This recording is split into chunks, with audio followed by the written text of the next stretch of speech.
Let's talk about atherosclerosis.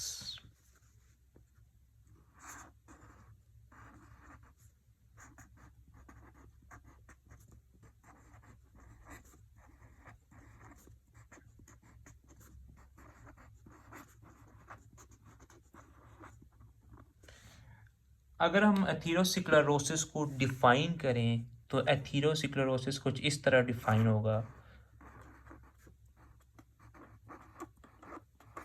Atherosclerosis is defined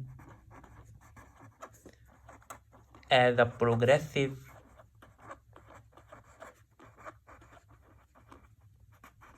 inflammatory process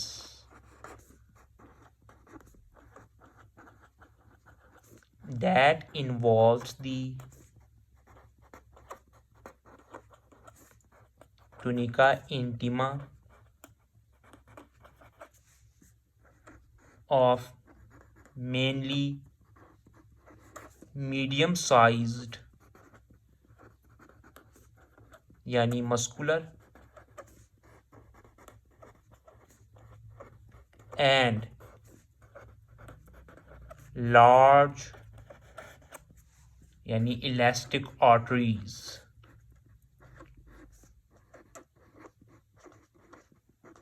resulting in hardening,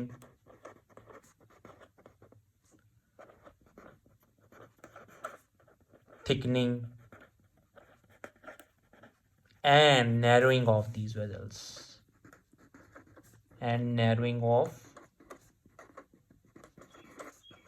these blood vessels. Let us break down this definition कि हमने लिखा क्या है। तो सबसे पहले जो हमारे पास ये जो लफ्ज़ आ रहा है प्रोग्रेसिव,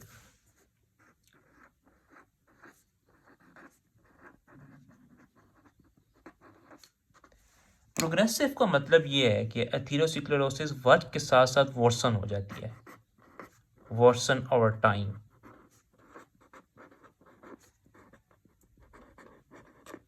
अब ये एक प्रोसेस है, ये डिजीज़ नहीं है, इसकी वजह से डिजीज़ होती है। लेकिन मैं आपको समझाने के लिए, प्रोग्रेसिव लफ्ज़ को समझाने के लिए कुछ डिजीज़ की एग्जांपल देना चाह रहा हूँ कि जैसे एक डिजीज़, जो प्रोग्रेसिव डिजीज़ होती हैं वो वक्त के साथ साथ वर्सन होती रहती है।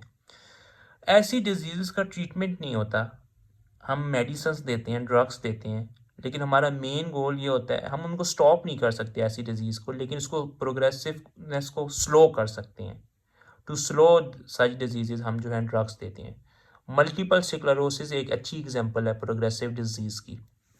इसी तरह एथेरोस्क्लेरोसिस प्रोग्रेसिव प्रोसेस है, मतलब वक्त के साथ साथ ये वर्सन होता रहता है। दूसरा जो लफ्ज़ है वो है इन्फ्लेमेशन।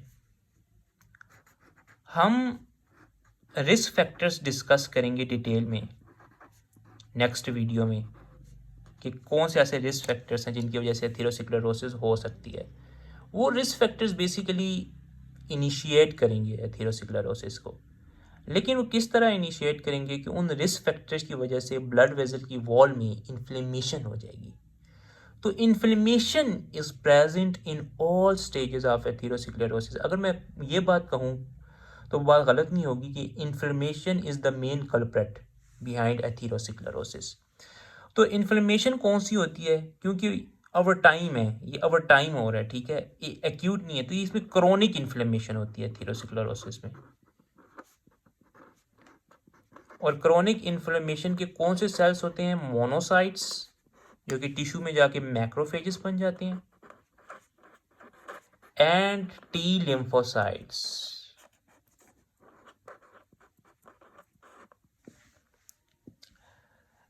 फिर डैट इन्वॉल्व्स द, ये टुनिका इंटिमा को इन्वॉल्व करता है, और कौन सी आर्टरीज को करता है? जो मस्कुलर आर्टरीज होती है और इलास्टिक आर्टरीज होती है, जिनकी वजह से हार्डनिंग, थिकनिंग और नैरिंग हो जाती है इन ब्लड वेसल्स की, और ब्लड फ्लो कॉम्प्रोमाइज होता है।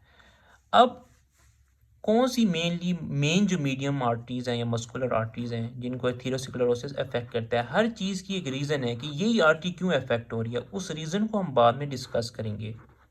अभी हम सिर्फ एक टच कर रहे हैं। तो सबसे पहले जो हमारे पास आती है वो है कोरोनरी आर्टरी।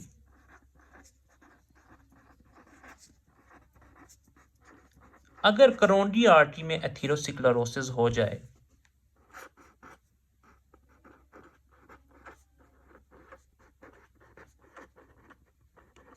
तो इसकी वजह से कोरोनरी आर्टरी डिजीज होगी।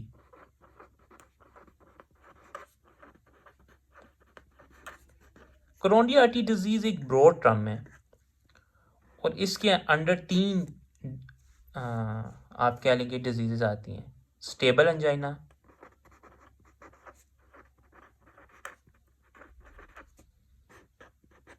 अनस्टेबल एंजाइना,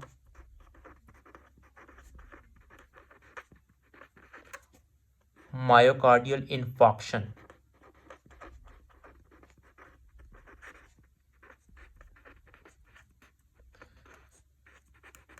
जिसको हम लेमैन लैंग्वेज में हार्ट अटैक कहते हैं।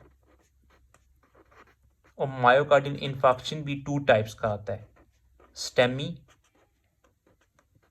ST segment elevation myocardial infarction और एनस्टेमी जिसमें एसटी डिप्रेशन होती है। तो हुआ क्या कि कोरोनरी आर्टरी में एथेरोस्क्लेरोसिस हुई, उसकी नैरोइंग हुई आर्टरी की, जिसकी वजह से हार्ट की जो ब्लड सप्लाई है वो कॉम्प्रोमाइज हुई। हार्ट को ब्लड प्रॉपर तरीके से नहीं गया और कोरोनरी आर्टरी डिजीज होगी। कोरोनरी आर्टरी डिजीज में क्या क्या हो सकता है? स्टेबल एंजाइना हो सकता है, अनस्टेबल एंजाइना हो जाता है और मायोकार्डियल इन्फॉक्शन हो जाता है। ये जो अनस्टेबल और मायोकार्डियल इन्फॉक्शन है ना, इसको हम एक्यूट कोरोनरी सिंड्रोम भी कहते हैं, क्योंकि ये एक इमरजेंसी सिचुएशन होती है, दोनों मेडिकल इमरजेंसी होती है, इनको फ़ौरन ट्रीट करना होता है।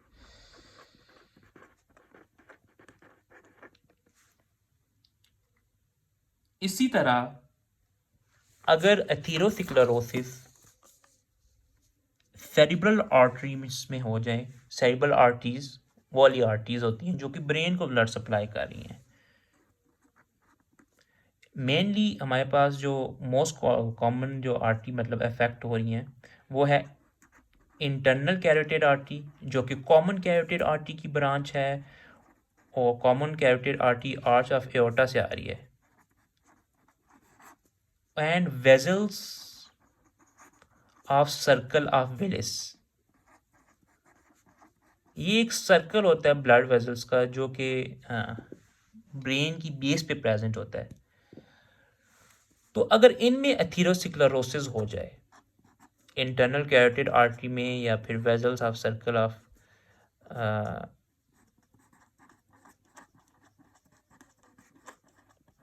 विलिस में, तो हमारे पास सेरिब्रल वास्कुलर डिजीज होगी,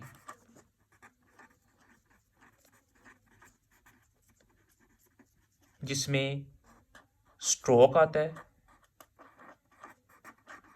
यानी फालिज और ट्रांजिएंट स्कीमिक अटैक आता है, जिसको हम TIA से भी डिनोट करते हैं।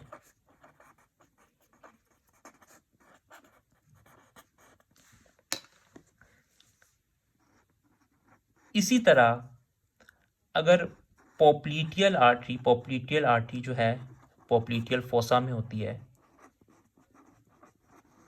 ये लोअर लिम्ब को सप्लाई कर रही होती है।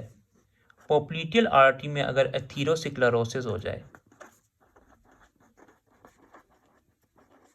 तो पेरिफेरल वास्कुलर डिजीज होती है।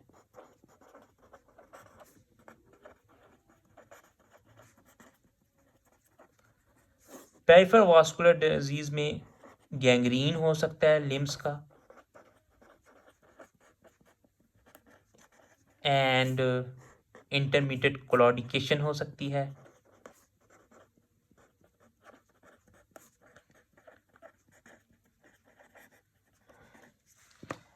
दैट्स वाई जब आप रोबिन्स ओपन करेंगे तो वो लिखता है कि atherosclerosis underlies the pathogenesis of coronary cerebral and peripheral vascular disease. ठीक है, तो एथेरोस्क्लेरोसिस अगर इन ब्लड वेजल्स को अफेक्ट करे तो नैरोइंग होगी, ब्लड सप्लाई कॉम्प्रोमाइज होगा और ये डिजीजेस हो सकती हैं। एक और बात, अगर हम, ये तो हो गया मस्कुलर आर्टरीज, जो मेन मस्कुलर आर्टरीज अफेक्ट हो रही है। अगर हम इलास्टिक आर्टरीज की बात करें तो वहाँ पे एथेरोस्क्लेरोसिस एक अलग तरीके से अफेक्ट कर रहा है। मोस्ट कॉमन जो इलास्टिक आर्टरी जिसको एथेरोस्क्लेरोसिस अफेक्ट करता है वो है एब्डोमिनल एओर्टा। अब यहाँ भी अगर एथेरोस्क्लेरोसिस हो जाए तो ब्लड सप्लाई जो है वो मतलब नैरो नहीं होता, क्योंकि इलास्टिक आर्टरीज का ल्यूमन जो है कंपैरेटिवली मस्कुलर आर्टरीज से लार्ज होता है। तो यहाँ भी एथेरोस्क्लेरोसिस हो जाए तो ब्लड फ्लो नहीं कॉम्प्रोमाइज हो रहा। हो क्या रहा है कि अगर हम एक नॉर्मल ब्लड वेजल को देखें तो ये उसका ल्यूमन है, ये टूनिका इंटीमा है, ये मीडिया है, ये एडवेंटिशिया है। सपोज करें कि ये इंटरनल इलास्टिक लेमिना है, यहाँ तक मतलब इंटीमा की जो यहाँ तक इंटीमा है, इंटरनल इलास्टिक लेमिना जो है इंटीमा को अलग कर होता है फ्रॉम मीडिया से। सपोज करें कि यहाँ नॉर्मली क्या होता है, जो मीडिया है उसकी ब्लड सप्लाई जो है वो वेजा वेजोरम से आ रही होती है। वेजा वेजोरम जो है स्मॉल वेजल्स होती हैं एडवेंटिशिया में। ठीक है, यहाँ से भी ये ब्लड सप्लाई ले रहा होता है और ल्यूमन से भी ब्लड सप्लाई मीडिया को जा रही होती है। हम सपोज करते हैं कि यहाँ पे एथेरोस्क्लेरोसिस हो गया है इस एरिया में, जो वक्त के साथ साथ प्रोग्रेसिव होती जाएगी और इंटीमा में लार्ज होती जाएगी और ल्यूमन तक आती रहेगी। ठीक है, हो गया क्या कि ये जो डिफ्यूजन डिस्टेंस है ये ज़्यादा हो जाएगा और मीडिया में डीजेनरेटिव चेंजेस आना शुरू हो जाएगी, यानी कि वेसल वॉल वीक हो जाएगी।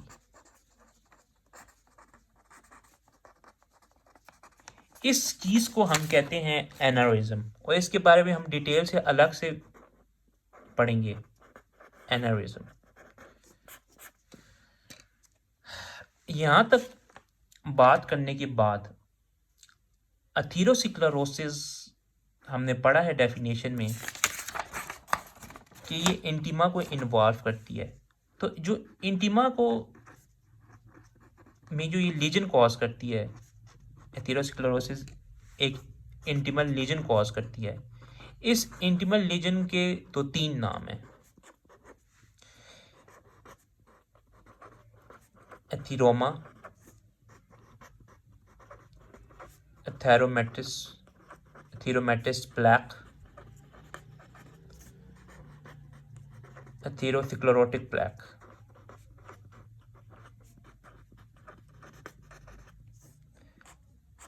तो अब हम देखते हैं ये जो प्लैक बन रहा है एथेरोस्क्लेरोटिक प्लैक, ये इसके कितने कंपोनेंट्स हैं।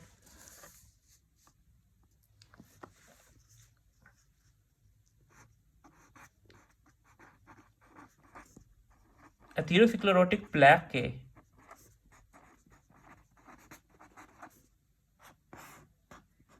2 कंपोनेंट्स होते हैं, एक फाइब्रस कैप होती है और दूसरा कोर होता है। कोर में हमारे पास आप 3 C's से याद कर लें। सेल डेब्रीज होती है, कोलेस्ट्रॉल क्रिस्टल्स होते हैं,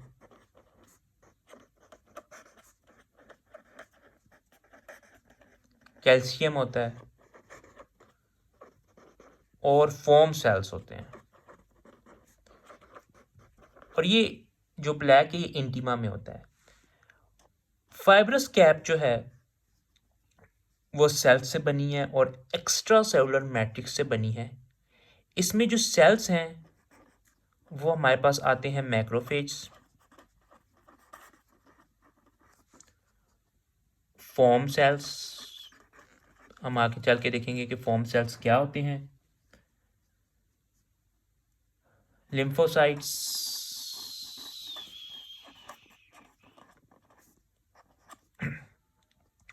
और स्मूथ मसल सेल्स। अब स्मूथ मसल सेल्स जो है अगर नॉर्मल ब्लड वेसल में देखें तो वो मीडिया में होते हैं, लेकिन यहाँ पे इंटीमा में आ रहे हैं, वो हम पैथोजेनेसिस में डिस्कस करेंगे। और एक्स्ट्रा सेलुलर मैट्रिक्स जो कि बेसिकली इस प्लाक को जो है स्टेबलाइज कर रहा है। एक्स्ट्रा सेलुलर मैट्रिक्स में कोलेजन है, इलास्टिन है, प्रोटियोग्लाइकन्स हैं। अगर आप फेब्रस कैप की शोल्डर पे देख जाएं, मेरे पेरिफ्री में जाएं, पेरिफ्री हम फेब्रस कैप की जो पेरिफ्री है उसको हम शोल्डर कहते हैं, तो वहाँ पे आपको नियोवैस्कुलराइजेशन भी मिलेगी।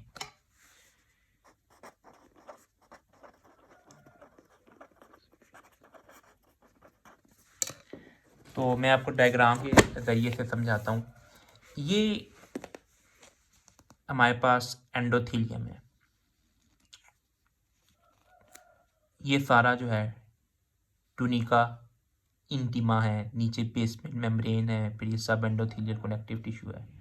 ये इंटरनल इलास्टिक लेमिना है जो कि इंटीमा को मीडिया से सेपरेट कर रहा है, और ये मीडिया है जिसमें स्मूथ मसल सेल्स हैं। नॉर्मल ब्लड वेसल में अगर हम देखें तो इंटीमा में स्मूथ मसल सेल्स नहीं होते, लेकिन अगर हम एथेरोस्क्लेरोटिक प्लैक को देखें तो इसमें एक फाइब्रस कैप है, एक कोर है। कोर जो है cell debris, cholesterol crystals, calcium and foam cells से बना है, जबकि जो फाइब्रस कैप है वो स्मूथ मसल सेल से, macrophages, foam cells, lymphocytes, extracellular matrix से बना है, जिसमें कोलेजन, इलास्टिन, प्रोटियोग्लाइकन्स।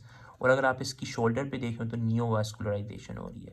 ये नियोवैस्कुलराइजेशन क्यों हो रही है?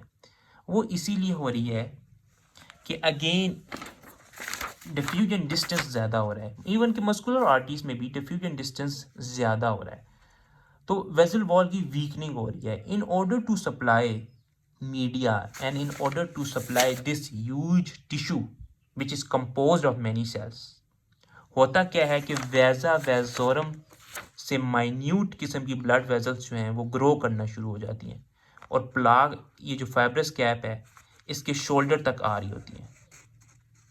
ठीक है, ये बहुत माइन्यूट ब्लड वेजल्स होती हैं, और इनका अगर ये ब्लड वेजल्स रैप्चर हो जाएं, ये ब्लड वेजल्स अगर रैप्चर हो जाएं, जो कि हो जाती हैं, तो इंट्रा प्लाक हेमरेज हो जाता है, जिसकी वजह से प्लाक का साइज और बड़ा हो जाता है, और ये फर्दर ब्लड फ्लो को कॉम्प्रोमाइज करता है। तो नेक्स्ट हम जो है एथेरोस्क्लेरोसिस के रिस्क फैक्टर्स जो हैं वो डिटेल में डिस्कस करेंगे।